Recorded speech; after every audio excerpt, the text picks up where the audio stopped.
500 Hats of Bartholomew Cubbins by Dr. Seuss.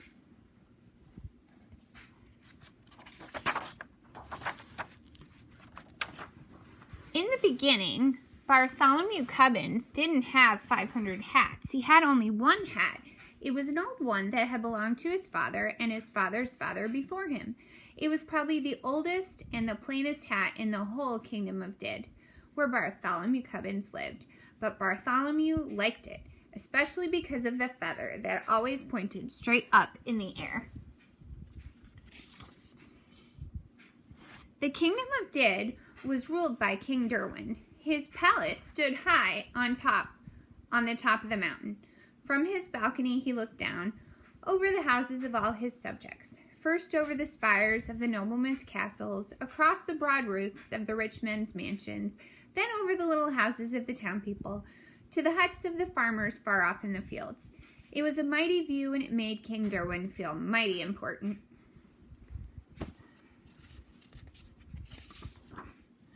Far off in the fields, on the edge of a cranberry bog, stood the hut of the Cubbins family. From the small door, Bartholomew looked across the huts of the farmers to the houses of the townsfolk, then to the rich men's mansions and the noblemen's castles, up to the great towering palace of the king. It was exactly the same view that King Derwin saw from his balcony, but Bartholomew saw backward.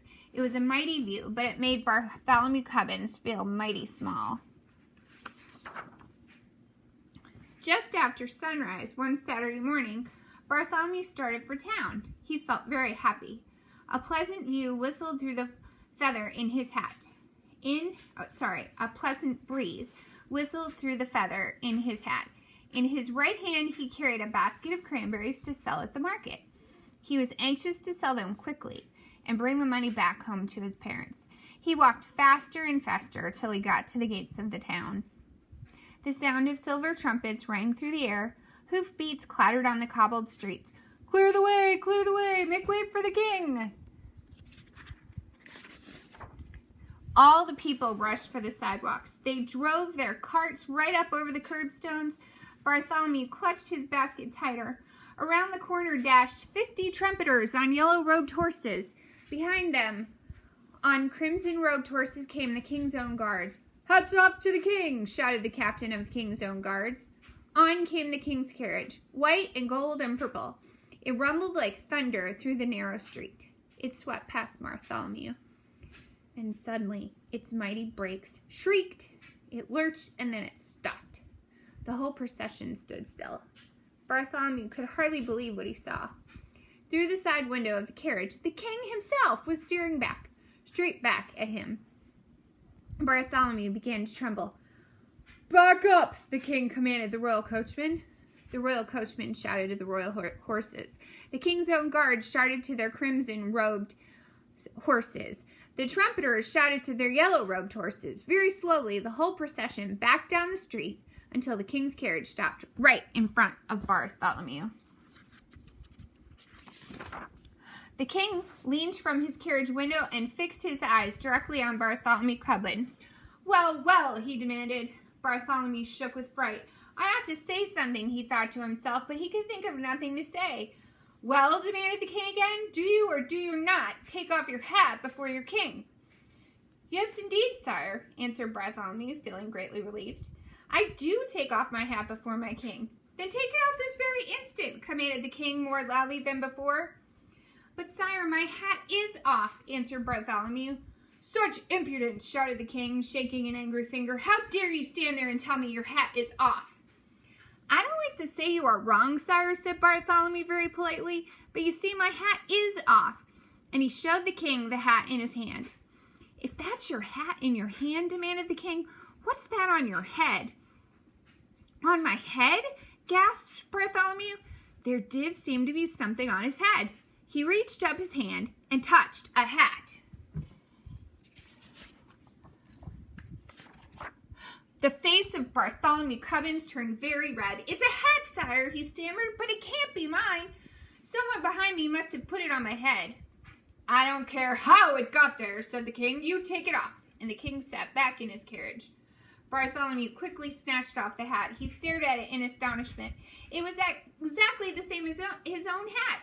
The same size, the same color, and it had exactly the same feather.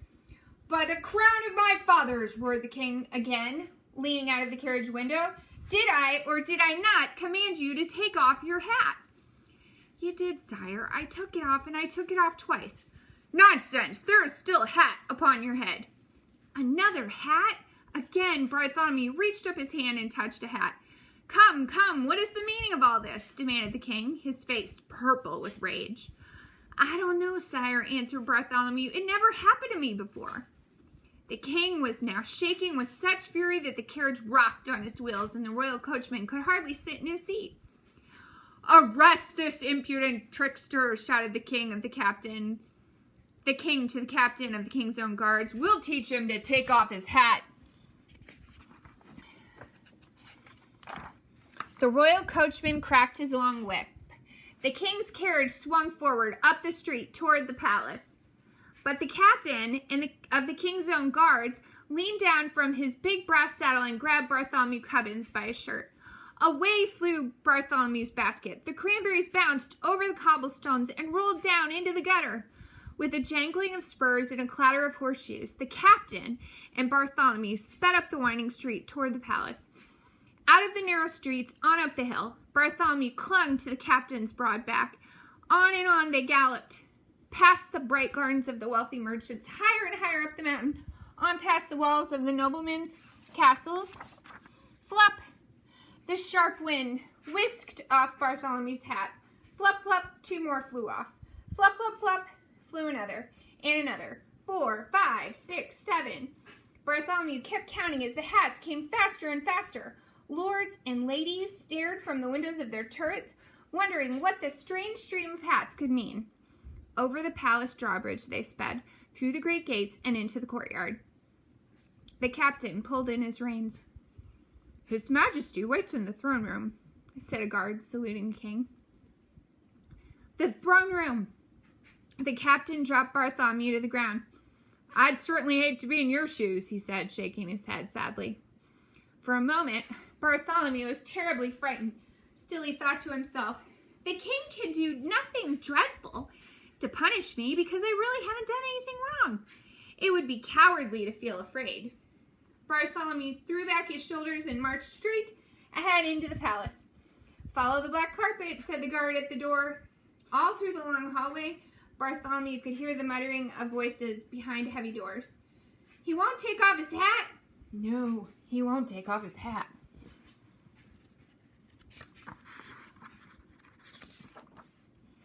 Bartholomew walked on till he stood in the very middle of the throne room. The king in a long scarlet robe was sitting on his throne. Beside him stood Sir Aloud, keeper of the king's records. He wore in his belt, instead of a sword, a long silver ruler. Lords and noblemen of the court stood solemn and silent. The king looked down at Bartholomew severely. "Young man, I'll give you one more chance. Will you take off your hat for your king?" "Your Majesty," said Bartholomew as politely as he possibly could, "I will, but I'm afraid it won't do any good." And he took off his hat, and it didn't do any good.